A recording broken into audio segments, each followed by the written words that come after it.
America Iran మీద వేయాలనుకున్న అస్త్రం స్వయంగా తనకి సంబంధించినటువంటి సైన్యాన్ని కానీ లేకపోతే తనకి సంబంధించినటువంటి ఇజ్రాయెల్కి సంబంధించినటువంటి సైన్యాన్ని కానీ భూమి మీద పంపించడానికి ధైర్యం చేయట్లేదు.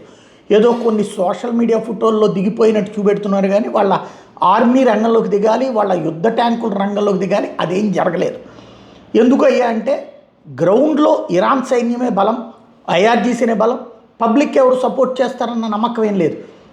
ఒక 20% మంది ఇంటర్నల్గా సపోర్ట్ చేయగలరేమో కానీ డైరెక్ట్గా వాళ్ళని చంపుతానికి మీదకు వచ్చినటువంటి సందర్భంలో సహకరించారు. కాబట్టి ఆ దశలో ముందుకు వెళ్ళే ధైర్యం చాలటం లేదు. పైనుంచి ఎయిర్ స్ట్రైక్స్ లేకపోతే నేవీ విధ్వంసం లేకపోతే ఆయిల్ నిల్వల విధ్వంసం ఇట్లాంటి వాటికి వెళ్తుంది.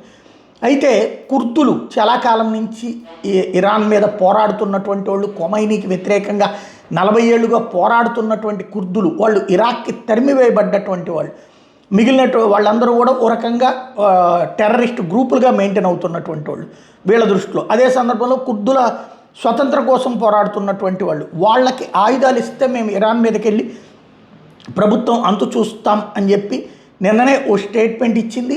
ట్రంప్ కూడా వాళ్ళతో మాట్లాడుతున్నాడు అని ప్రచారం జరిగింది. దాంతో ఇరాన్ వెంటనే కుర్దిష్ గ్రూపుల హెడ్ క్వార్టర్స్ మీద దాడి చేసింది.